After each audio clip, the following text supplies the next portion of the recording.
né? Aliás, eu conheci a Anete no varejo há 20 e poucos anos atrás, né? A gente começou a trabalhar... Quase 30, Cá, quase 30. 30? Não, gente. Olha, 20 e poucos é melhor que 30, gente. Eu queria dar uma amenizada no tempo. E eu trabalho no varejo desde os 17 anos, né? Então, assim, a gente sempre falou isso, né, Ronaldo? Isso que você falou, que o Marcos falou, na verdade, assim, não é nenhuma novidade. A gente sempre falou, gente, o cliente, a gente tem que ouvir mais o cliente, presta atenção no cliente, não empurra o produto, né? A gente até brincava, a gente tem uma boca e duas orelhas, por quê? Porque a gente tem que ouvir mais, falar menos, né? Então, assim, essa venda humanizada, na verdade, era para existir desde sempre, né? Porque o cliente ele sempre quis ser acolhido, né? Esse acolhimento, essa conexão. O cliente hoje, tudo bem, ele é diferente, porque ele tem mais informação, ele tem o digital aí na ponta do dedo dele, mas, assim, a venda humanizada existiu desde sempre, né? Então, assim, o cliente sempre quis ser bem atendido, né? Ele sempre quis ser chamado pelo nome. Então, assim, desde sempre a gente fala isso, são coisas muito pequenas, né, que a gente pede para a equipe de vendas e que não era feito, né? E hoje a gente vê que é uma necessidade urgente, porque se você não fizer, o seu concorrente está fazendo, né? A gente vê aí, mesmo no digital, as pessoas estão sendo acolhidas em algumas empresas. As empresas estão fazendo um trabalho muito bom de conexão com esses clientes, agora na pandemia, né? Então, assim, a gente tem que focar, e assim, a equipe de vendas tem que focar nisso. O cliente é o principal, sempre foi, né? Então, assim, mudou, não mudou, acho que mudou a consciência das pessoas em relação a isso, né? É só isso. Muito O legal. cliente é um ser humano, né? O ser humano tem necessidades emocionais de acolhimento que precisam ser sempre vistas, mais do que nunca, né? É isso mesmo. Mais alguém quer falar? Fala, Heitor. Olá, Ronaldo, tudo bom? Você perguntou de uma experiência prática, né? E eu lembro, eu fui executivo de vendas por muitos anos, basicamente uns 15, 16 anos antes de me tornar psicoterapeuta. E uma das frases mais profundas que já me falaram nesse processo foi quando estavam me explicando no processo de vendas sobre o seu vendedor. E normalmente no cliente tem vários players. Às vezes, é o sponsor, aquele que gosta de você, que vai te falar, nossa, que legal ser você. E tem o decisor, que é o cara que assina. E aí alguém perguntou assim, falando, então é melhor que o sponsor seja o decisor, porque daí você ganhou a venda. Com certeza. Aí o cara, muito sabiamente, disse não.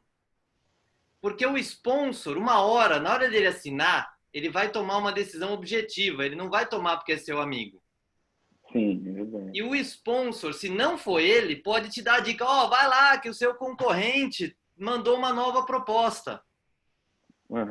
Isso, para mim, foi uma lição de vendas para a vida, justamente para que a gente possa olhar para o cliente com esses dois olhares. O olhar subjetivo do processo de venda, que tem tudo isso que a gente está falando, sobre como a gente cria empatia, como a gente cria empatia também não para manipular o outro, eu vou usar uma técnica de empatia aqui, porque daí o cara vai conectar comigo, mas também com um olhar objetivo que fala assim, peraí, mas o meu preço tem que estar bom, minha qualidade tem que estar boa. E eu acho que pouca gente, nessa venda humanizada, eu acho que esse é talvez o grande desafio. Porque por mais que a gente crie conexão, no fundo existe um processo de venda que tem algumas coisas objetivas. O vendedor está pressionado emocionalmente e isso raramente é acolhido porque ele tem meta para bater, ou seja, a própria empresa dele não o sustenta, né? A empresa larga o chicote e fala, meu amigo, sua meta é tanto, sua comissão é tanto, vai lá e se vira. E na frente do cliente, ele tem que criar de algum jeito uma empatia, um lugar onde ele acolhe o emocional, mas também consiga direcionar para o cliente de que aquilo é um processo de venda. Então, é muito autotrabalho e muita junção de técnicas objetivas e subjetivas para realmente formar um bom vendedor humanizado. Sim. Então, eu queria trazer esse exemplo para agitar um pouco esse debate nesses dois olhares, porque às vezes a gente acha que o humanizado é muito esse lado empático, esse lado, né, gostoso, esse lado de conexão, e às vezes a gente esquece que também tem o humanizado, que às vezes o vendedor precisa chegar e falar, oh, mas minha proposta vai até aqui, tem esse prazo para fechar, tem essa pegada que você precisa chegar e usar um pouco de uma energia de ação para dizer agora vai ou não vai e tudo bem. Sem dúvida. Essa é a gestão. E aí está aqui o Márcio Belchior dizendo assim, a sinergia entre as partes é fundamental para a satisfação de todos no negócio. Então, aí complementando também essa fala do Heitor, né? E aí vem a Márcia Regina e diz assim, falamos tanto também sobre o CRM e olha hoje, ainda existem lojas que não fazem. Sabe o famoso caderninho? Com isso você cria empatia, intimidade, fidelização do cliente e o cliente não se sente mais um número. Eu queria que a Karina falasse um pouquinho sobre isso. Sobre como é que é esse caderninho, né? Que virou agora um sistema CRM. Na verdade, outro dia estava conversando com a Anete, a gente estava falando, quando eu era criança, a minha mãe tinha carnê, ela pagava carnê nas lojas, né, que ela frequentava. E ela tinha um vínculo extremamente grande com essa loja, né? Porque primeiro que ela ia todo mês lá pagar, ela comprava, ela tinha na verdade era uma loja, mas assim, tinha sofá, tinha café, quer dizer, era uma extensão da casa dela, né? Eu lembro que a gente ia muito lá, que ela comprava bastante. Então, assim, já era um relacionamento muito próximo, né? Então, assim, ela já tinha um relacionamento e ela só ia naquela loja que ela tinha o carnezinho dela lá. E ela era chamada pelo nome, a vendedora sabia da nossa vida, conhecia, né, eu, meu irmão, enfim, tinha todo esse contato. Que é isso que a gente fala tanto hoje da aproximação, né? Quando a gente quer fidelizar o cliente, dessa aproximação do vendedor com o cliente. A gente não tem uma regra, a gente sabe disso, né? O Heitor falou isso bem. A gente tem um limite também, a gente tem que fechar, a gente tem a meta, mas a gente não tem uma receita de atendimento, né? Ah, se for por aqui, você vai, né, ter um bom resultado. A gente sabe disso, a venda é muita sensibilidade, né, bom senso. Então, assim, é por isso que não é para qualquer pessoa, né? Não é qualquer pessoa que pode ser vendedor. Né? Tem que gostar, tem que ter isso na veia, tem que ter bom senso, tem que ter sensibilidade, tem que ter empatia, né? Tem que focar na meta também. Então, eu sempre falei isso, eu estou no varejo há muitos anos e, assim, o varejo não é para todo mundo. Então, voltando ao CRM, hoje, mais do que nunca, se você não tiver essa aproximação com esse cliente, ter esse mailing de cliente, esse relacionamento, você vai ficar para trás, com certeza. Né? Entender profundamente o que ele precisa, como ele é, né? Como ele sente. E o Genivaldo, de novo, mandou uma boa aqui para o Marcos responder. Olha, por esse motivo que a Karina, de tudo isso que a Karina acabou de falar também, temos que ser um artista. Palavras do Genivaldo. É ou não é? O vendedor tem que ser um artista, Marcos? Se tem. E é assim, o que eu estranho, assim, eu fico a pensar o seguinte, vou puxar aí a carona da caderneta, né? Como o número de cadernetas ia começando a aumentar, alguém falou assim, eu vou criar uma caderneta informatizada chamada CRM. O que será que a gente esqueceu? Eu fico a pensar, a gente avançou nessas habilidades mais técnicas e a gente foi deixando de trazer a essência. Exatamente. E nessa essência está a magia de dizer assim, olha, para a Rosana não dá para vender novidade porque ela é uma má pagadora. Mas para o Wilson eu posso vender o que quiser. Ele fica apertado, mas ele volta aqui para pagar. Isso é uma essência, isso é uma mágica que você está enxergando dentro dos órgãos das pessoas. Certo ou não? Se você fizer uma comparação com o médico, nós cometemos o mesmo erro, porque o médico conhece cada órgão seu, mas ele não foi preparado para te avisar que o gato subiu no telhado. Ele falou assim, você tem mais uma semana de vida, sinto muito, porque o seu rim já era. Essa praticidade, ela começou a roubar o lado mágico da relação das pessoas. E que agora volta pedindo água desesperadamente com nomes, né? Soft skills, né? Não adianta ter só técnica, tem que ter soft skills. O que é que você entende de relações? O que que você entende de ideias novas, né? O que que você vai sugerir? Talvez a inteligência emocional seja a que mais puxa essa fila, porque se você não souber trabalhar seus sentimentos, você vai ter emoções que vão atrapalhar você. Tudo isso é mágico.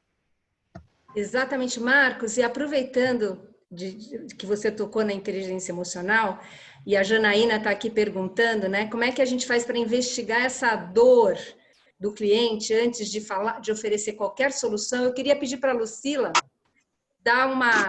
trazer aqui para a gente um pouquinho esse tema da inteligência emocional em relação à venda, Lucila. Eu sei que é de surpresa mais uma vez, mas importante a sua participação. Oi, bom dia, pessoal. Não, esse assunto, você sabe que você pode me chamar a qualquer hora. Até se eu estiver dormindo, você me acorda que eu falo. Não tem problema nenhum. Eu estava escutando aí, e aí escutei um pouco da história que a Karina trouxe, um pouco do que o Heitor falou, e realmente a gente teve uma mudança. Na verdade, não é uma mudança, né? Lá atrás, a gente tinha super inteligência emocional, a gente tinha uma relação com o cliente muito perto, como essa da cadernetinha que vocês falaram, de pendurar, um relacionamento onde as pessoas conheciam. Até mesmo, estou falando há 20 anos atrás, quando você ia numa loja, frequentemente, a pessoa já sabia o que você queria. E depois entrou toda essa sofisticação da tecnologia, do tal, eu lembro quando saiu o CRM, Consumer Management, Consumer Relationship Management, que algumas empresas aplicaram muito bem, como o Pão de Açúcar, aplica muito bem, usa muito bem disso, fica mandando para você folhetinhos de coisas que você acha que, nossa senhora, como ele sabe que eu gosto deste suco? Não foi nada diferente do que ele viu quantas vezes você comprou o suco, vai lá e põe para você comprar o suco. Só que essa atitude do CRM, por exemplo, do Pão de Açúcar, faz parecer que ele conhece você muito bem. E ele conhece, né? Fazendo essa análise. Mas te dá um senso de pertencimento muito grande. Puxa, ele olhou para mim. Teve uma época, não sei se agora continua, mas teve uma época que o Pão de Açúcar chegou na audácia de mandar uma velinha de aniversário para você. Ele mandava uma velinha daquelas que explodiam, porque era teu aniversário, para você pôr no seu bolo. Gente, quer melhor coisa que abraçar seu cliente? E aí, quando vocês estavam falando, o que aconteceu? A gente foi muito para a tecnologia, esqueceu muito o lado humano das pessoas, que todas as pessoas conhecem e sabem como é. E quando a gente passou para isso, a gente esqueceu de ver qual era a necessidade daquele cliente. Então, eu diria que para a gente começar a trabalhar a inteligência emocional do cliente, eu preciso entender quem é o meu cliente? Qual é a necessidade que ele tem daquela pessoa que está ali? Muitas vezes, a gente vai trabalhar um cliente e a gente esquece de olhar o que está atrás dele, né? Ele está falando, muitas vezes a gente fala alguma coisa, a gente chama isso de escutativa. Eu falo aqui para frente, mas tem uma história lá atrás, o meu tom de voz, toda a minha comunicação não verbal, isso está dizendo outra coisa. E se eu sou uma pessoa de vendas, na área de vendas, que eu não estou percebendo o cliente neste ponto, e neste ponto, gente, quando eu falo, a gente falou um pouco aqui de autoconhecimento, é o autoconhecimento do seu cliente, é mais que a empatia. É quando eu chego na sala, vou fazer, por exemplo, uma venda técnica, eu chego na sala do meu cliente, primeira coisa que eu faço é observar a sala. Tem fotografia de família? Ele gosta que fale de família. Cumprimenta. Se tem fotografia ele tem o material todo arrumadinho, então ele é uma pessoa mais estruturada, a gente tem que falar mais de números com ele, não fica batendo papo porque ele não quer. Se a pessoa é uma pessoa que você olha para a sala dela e vê que está tudo colocado de uma forma harmoniosa, bonita e decorada, esta pessoa gosta de harmonia, então não fala um ponto específico, fala o holístico da venda. Isso a gente está entendendo como essa pessoa funciona. E quando a gente entra nessa percepção, entende o outro, eu começo a ter essa conexão, que alguém falou aí um pouco antes, eu começo a ter essa conexão com essa pessoa e ela se sente acolhida, abraçada. Então, essa venda acontece bem melhor. Inclusive, ontem eu estava vendo um filme que chama Ozark, lá, e tem uma determinada hora do filme que o cara é um cara que lava dinheiro e ele quer fazer várias negociações, e foi interessantíssimo, porque ele vai lá fazer uma negociação com uma pessoa que tem muito dinheiro e ela decora muito mal, pinta muito mal, ela é péssima nessa decoração. E ele sacou na hora que estava sentado com ela cortou a negociação, falou, não vou fazer, tal. Ele sacou o ambiente, percebeu que ela tinha aquela coisa de decoração brega, mas que ela que fazia. E aí ele sai e fala, então tá, não tem problema, não vamos negociar, somos amigos, continuamos amigos, tal. E na hora que ele vai sair, ele vira e fala, nossa, mas que obra de arte que você tem aí. O sorriso dela abre até aqui. Quando ele chega na porta, ela fala, não, vem cá, vamos fazer o negócio e tal. Aí negocia com ele, quando sai, a outra pessoa que está e fala, mas como assim? Ele falou, mas você viu que ele falou da minha obra de arte? Você viu que ele reconheceu o meu trabalho? Olha que detalhe, gente, muito pequenininho para a gente fechar um grande negócio, que ele fechou um grande negócio. É perceber o cliente, aí é a humanização. Eu acolher este cliente e dizer, olha, eu te conheço, você não é um número, você é o fulano de tal. Isso eu diria que seria uma venda mais humanizada, é eu perceber as pessoas e trazê-las para perto de mim. Respondi? Janaína? Sim, respondeu. Obrigada, Lucila, querida, uma das nossas consultoras especialistas em inteligência emocional. E eu quero voltar, então, a bola para o Marcos, né? E aí falar aqui, para ele responder essa pergunta aqui da Márcia Regina, que é assim, eu acredito que o CRM pode ajudar muito sendo bem utilizado. Mas antes disso, eu concordo que precisa ter a conexão. Então, a minha pergunta que vai aqui para o Marcos é assim, a gente está falando de venda humanizada, tudo bem, mas existe um fato real, que é a pandemia, e o que vem depois da pandemia. Então, realmente, o que você pensa, Marcos, em relação ao mindset das pessoas pós-pandemia em relação ao consumismo, ao ato de consumir? Você acha que vai ser o mesmo, vai ser com a mesma cabeça, as pessoas vão para as lojas da mesma forma que elas iam antes? Houve alguma mudança de valores? Houve uma mudança de perspectiva? Como é que vai ser, né? Como é que a gente vai estabelecer essa conexão com esse cliente depois desse momento que a gente está vivendo? A gente falava um pouquinho disso antes de começar. E assim, os tomadores de decisão, eles ainda estão inseguros. Você viu, por exemplo, se você pensar na capital, como é que os negócios vão voltar? As pessoas vão poder circular? Vão. As pessoas vão fazer o isolamento? Vão. Mas e elas? Como é que elas estão? Porque eu não tenho solução para o problema. Eu tenho vários testes que estão sendo feitos. E à medida que cada teste é feito, os meus valores dão uma trabalhada. Eu posso fazer isso? Eu corro esse risco? Aquilo que eu acreditava, eu posso continuar acreditando só porque a loja está cheia de álcool gel e etc. Então, assim, tem um troço, tem uma coisa que está passando na frente de tudo isso, na relação com o outro, seja ele o consumidor, ou seja eu do lado de cá, é a tal da confiança. Eu não vou subir no transporte coletivo se eu não tiver confiança. Eu não vou oferecer o produto se eu não tiver confiança. Eu não vou comprar se eu não tiver confiança. Então, me parece que, nesse momento, traz-se algo que se põe na frente. E tem uma frasezinha que a Lucila falou lá no comecinho. Ganho de autoridade. Será que ao relacionar-se com o seu cliente, você tem certeza que você ganhou autoridade para efetivar o seu compromisso, que amanhã pode virar uma venda, ok? Será que você ganha a autoridade de poder dizer que você tem confiança nisso? Então, assim, Eu penso, tá? Eu estou sendo muito observador do que está acontecendo, e eu penso que esse ganho de confiança nas relações foi o que mudou. Porque receita de bolo tem. Daqui a pouco a gente pode até passar a receita do bolo. Mas, assim, se você não encontrar uma boa relação de confiança mútua, onde o cara permita que você fale das dores dele, permita que você sugira soluções, permita que você faça algumas perguntas inteligentes. Se você não ganhar essa autoridade, você está na estaca zero na relação com o outro. Eu não sei se eu te respondi aí. Isso.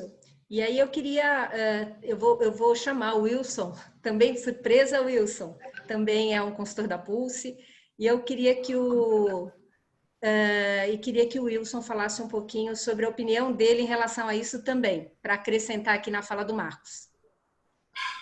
Obrigado, Anete. Acho que é simples, né? Hoje nós temos tempo de pensar, o cliente está tendo tempo de pensar. Ele está sendo muito mais criterioso, ele está sendo muito mais detalhista, né, com os serviços que ele está recebendo.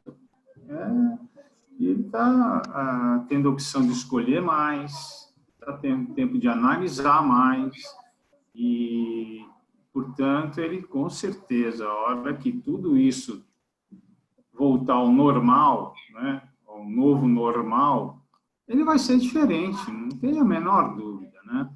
Tanto ele vai ter tempo de pensar, está tendo tempo de pensar mais, como as empresas, os consultores, os prestadores de serviço também estão tendo tempo de pensar como ser diferente, né? E a Pulse também está tendo tempo de pensar em como ser muito diferente, tá? Então, é simples, é por aí. É por aí, simples. Muito obrigada, assim. Wilson. Muito obrigada. O Cá, a Priscila está dizendo assim, quando temos um serviço, por exemplo, uma consultoria a ser oferecido, que pode ser a solução da dor para o cliente, porém ele não conhece a ferramenta que oferece, que o cliente ou que a consultoria oferece. Então, eu acho que eu estou entendendo assim, a gente sabe que o cliente precisa daquilo, mas o próprio cliente não sabe que precisa. Como é que a gente pode fazer com que ele desperte para isso, usando uma boa técnica de venda? Cá.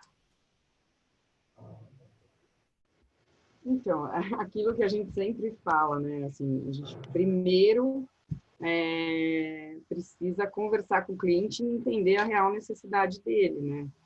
Assim, não tem, assim, que a gente fala de conexão, realmente precisa criar uma conexão, mas assim, a gente precisa ouvir esse cliente, né? Não chegar oferecendo ou empurrar, ou muitas vezes, como a gente fala, que o vendedor tira pedido, né? Então, assim, a gente estava até falando, assim, da pandemia, né? Hoje, como que a gente faz isso com o cliente que não está lá na loja fisicamente, né? Então, a gente abriu aí, já tinha, né? A gente sabe que... Mas os pequenos varejistas não estavam no digital e hoje eles estão no digital, né? Então, assim, por exemplo, a venda do WhatsApp cresceu muito, a gente sabe. O Instagram é uma ferramenta poderosíssima de venda, né? Então, assim, todos esses canais foram fortalecidos agora nesse momento, porque as lojas estão fechadas. E como que você cria essa relação com o cliente, mesmo não estando com ele lá na loja fisicamente? Então, conversando com o cliente mesmo, vendo qual a necessidade dele, perguntando para ele. A gente sempre falou isso em todos os treinamentos, não tenha vergonha de conversar, de entender o que ele está precisando naquele momento, né? Eu acho que é por esse caminho. Se alguém quiser acrescentar aí.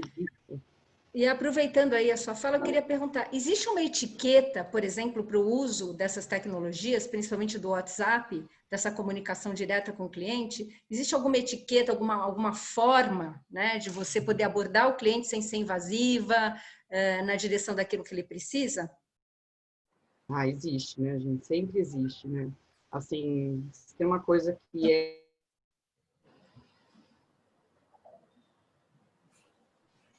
é importante, sempre foi assim, sentir o timing do cliente. Eu tenho recebido agora, nesse momento, algumas mensagens de lojas e lugares que eu fui, perguntando, olha, alguma coisa, a gente está com coleção tal, tem tal necessidade. Então, assim, todo esse bom senso, né, é importante, a linguagem, a comunicação no WhatsApp é importantíssima, né? Então, assim, na dúvida, eu sempre falo, é melhor você ser mais formal do que ser informal, porque, em geral, as pessoas gostam de ser tratadas dessa maneira. Então, eu penso que tem que ser assim. Né? Uhum. Eu acho que assim, a etiqueta, né, no WhatsApp é muito importante, porque como é algo que você entra praticamente na vida da pessoa, você tem que saber exatamente como fazer isso, né? Você tem que ter muita educação, principalmente, né? E aí eu vou continuar aqui perguntando, obrigada, Ká, maravilhosa resposta, então eu vou continuar aqui perguntando para o Bispo. Sobre aqui, deixa eu ver... as perguntinhas aqui. Então, nesse momento nesse momento que a gente está vivendo, você pode citar algumas dicas práticas de como realmente fazer esse atendimento no varejo? Bom, vamos lá. Nesse caso, né, na questão do dia de hoje, não pode ser mais padronizado. Né? Então, até quando o Heitor comentou que a gente tem questão de meta, de algumas formas, o cliente tem que ser atendido com personalidade. Então, a gente tem que usar a personalização hoje. Essa é uma dica muito importante, porque a pessoa quer se sentir única. Não, né? Por Exatamente. exemplo, eu entendo a questão do WhatsApp, é muito difícil essa questão, porque você está tão acostumado a receber um monte de e-mail, um monte de WhatsApp, e o cliente hoje, se você parar um pouquinho mais e atender aquele cliente com diferenciação, entender a necessidade dele, né? Saber que nenhum cliente é igual ao outro, né? Ele é diferente. Tem um que, né, como a Lucília explicou muito bem, né, cada pessoa é de um jeito. Então, você tem que observar assim. Talvez hoje você não vá fazer a visita pessoalmente, mas quando você liga para o cliente, você tem que ouvir mais. Né? Deixar de ser daquele jeito de vendedor e passar a ser um psicólogo. Que o vendedor é psicólogo, o vendedor liga, escuta e tenta identificar a voz do cliente, se ele está nervoso, se ele tiver, não é naquele momento, se você fala assim, olha, a gente pode falar outra hora, né? Não querer falar de um jeito. Então, a dica hoje é personalização. Cada pessoa precisa ser atendida de maneira única, de forma consultiva. E lembrando que se você fizer isso, essa é uma das dicas, eu não vou falar muito aqui, né, mas essa dica eu acho muito importante nesse momento de pandemia, você criar confiança, criar autoridade, né, como o Marcos comentou, dando conteúdos importantes, né? Não é só mandar um WhatsApp de venda, você tá afetando assim, o lado da pessoa, você está entrando, né? Arrombando a porta, né? Que a gente diz assim. Mas você mandar um conteúdo importante, algo que ele goste de ouvir, alguma coisa que mostre a sua autoridade, né? E trabalhar ele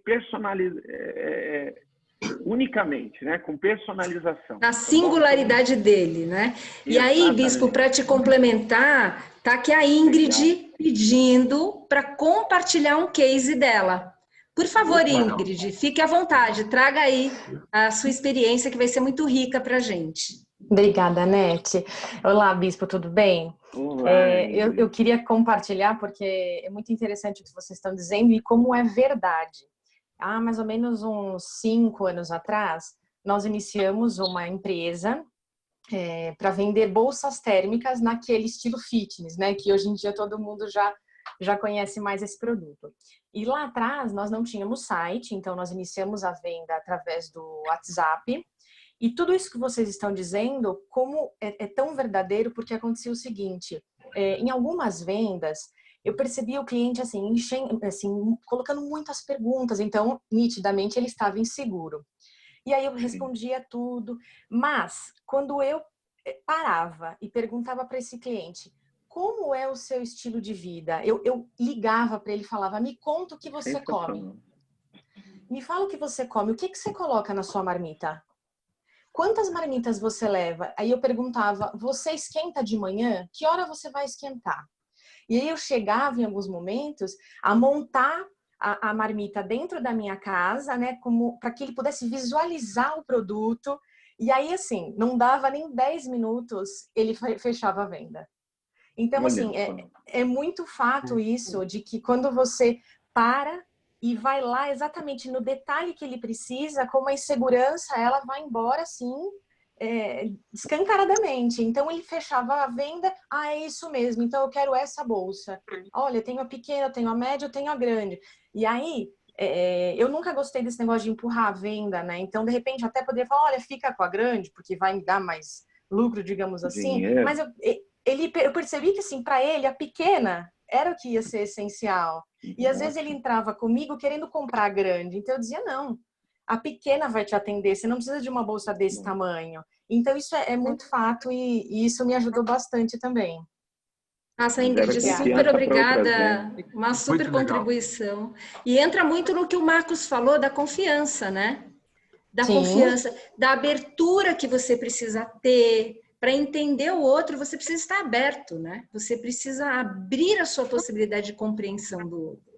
E aí, entender cada detalhe, vai na singularidade que o Ronaldo trouxe, né? E vai na sensibilidade que a Karina está falando aqui. E aí, a Alessandra está dizendo o seguinte, olha, trabalha 11 anos no varejo, franquia, e acho que é preciso humanizar também as metas. Olha que interessante que a Alessandra está trazendo aqui, tá? Humanização das metas, isso é muito importante. Recebemos metas que nem sempre é possível praticar naquele momento no PDV. E a cobrança fica só na meta. Não tem gestão de pessoas, preocupação com a marca, etc. Sensacional, Alessandra, a sua colocação. Eu acho que dá para falar muito sobre isso. E eu quero abrir aqui quem quer responder quem quer compartilhar aqui essa fala da Alessandra. Marcos, Karina. Eu posso falar 1 minuto. Por que as metas têm sensação de que não estão humanizadas? Porque eu não participo das métricas. Elas caem em cima da minha mesa. E aí eu vou falar o que eu falei a outra vez. Eu já tentei vender bolinho de chuva para o interior da Bahia. Porque alguém disse que a Bahia estava ruim de vendas e que precisava ganhar dinheiro. Só que não tem hábito de comer bolinho de chuva no interior da Bahia, é só por isso. As métricas que formam as metas precisam ser feitas a 4 mãos. Aí começa o processo de humanização. Aí começa o lado consultivo da relação, porque não é ser só consultivo com o cliente. Você me consultou, eu amanheço e vou dormir numa cidade desse tamanho. Você perguntou para mim o que é que os caras comem aqui? Cadê a Ingrid? Vocês perguntaram o que os caras gostam de fazer? Não, mas eles me deram uma meta. Agora, como é que eu posso acertar a meta se eu não participei da métrica, que é o que vai medir isso? Olha, esse é o jogo. Marcos, perfeito. Eu vou pedir para a Silvia Espessoto, que também é a nossa consultora aqui da Pulse, que eu também peguei de surpresa, para falar um pouquinho, não da venda em si, porque não é a especialidade dela. A Silvia, a especialidade dela é a gestão de pessoas, né? E a pergunta que vai para a Silvia é assim, essa questão da meta, essa questão da venda, né? Ela vem muito antes de chegar no vendedor, que é o que a Alessandra está falando. Então, como é que o gestor, como é que ele pode construir essa meta de uma maneira que faça sentido para o vendedor e que motive o vendedor e que o mantenha motivado? Porque muitas vezes o fato dessa meta não ser específica, não ser atingível, né? Ela desmotiva o vendedor ao invés de motivar. Então, acho que a Silvia pode falar um pouquinho sobre esse assunto, de como é que o gestor se prepara para a construção desta meta. Ai, que bom. Bom dia, pessoal. Cheguei tarde porque estava em outro atendimento, mas bom dia. Já vou entrando, então. Gente, vendedor, né? A gente está falando de vendas hoje. E vendedor, ele tem uma característica tão bacana, gosto tanto desse perfil. Duas coisas que desmotivam o vendedor é meta fraca, frouxa, que a gente fala, né? Pô, isso está muito fácil. Ou meta intangível, não vou conseguir, né? Intangível, inatingível. Então, o que acontece? A gestão e trabalhar junto com esse vendedor que tem esse perfil de guerra, quer ir para a rua, é imbatível. Se a gente trabalha junto com ele, cascateando o objetivo da empresa, dividindo com ele onde nós, empresa, podemos chegar com esse produto e mais, consultar o que deve ser mexido nesse produto, o que você está entendendo no mercado para a gente poder valorizar e ampliar a nossa empresa. Isso tudo faz com que juntos, empresa, gestor, vendedor, estabeleçam objetivos de sucesso para a empresa como um todo. E aí sim a gente consegue cascatear o objetivo da empresa para toda essa equipe que junta vai conseguir atingir esse resultado. Mas a pergunta é, qual é a mágica de nós obtermos maiores resultados com o vendedor? É trabalhar junto com ele. É ele que está na venda. É ele que entende o que ele está vendendo. É ele que vai dizer o segredo do sucesso. Então, desde estratégia de mercado, estratégia de produto, estratégia da venda, é compartilhar e desenvolver com ele. É o velho básico. Vamos trabalhar juntos e ouvir quem sabe fazer. Né? Eu acho que é isso, né, gente, de vendas? Isso aí. É isso aí. As vendas, elas começam antes, né? É simples assim. É exatamente isso. Assim. Olha a dona Lucila querendo falar. Ela tá com dedinho. Vamos lá. Porque eu fiquei com a tudo aqui. Eu vou falar duas coisas. Eu vou falar disso, da meta humanizada e depois eu vou dar uma dica de um assunto que aconteceu comigo até. Sobre a meta humanizada, eu achei bastante interessante essa pergunta e ela é muito real, porque isso acontece todos os dias quando a gente está numa grande empresa, porque vem lá de cima uma meta e fala o que tem que fazer. Eu já trabalhei bastante com isso, de buscar essa meta, e eu vou dar uma dica para vocês de como é que funciona e como é que essa meta fica real. Como disse a Silvia, se for alguma coisa frouxa, né, é a mesma coisa, eu vou dar um exemplo, uma coisa que para mim é até mais prática, assim, regime, né? Eu tenho que emagrecer 10 quilos em 3 anos. Cara, eu vou perder no meio do caminho, porque perdeu a graça. 10 quilos em 3 anos é muita coisa. Aí, se chegarem para mim e falar, você tem que emagrecer 10 quilos em uma semana, opa, já desisto. Nas duas situações eu desisto.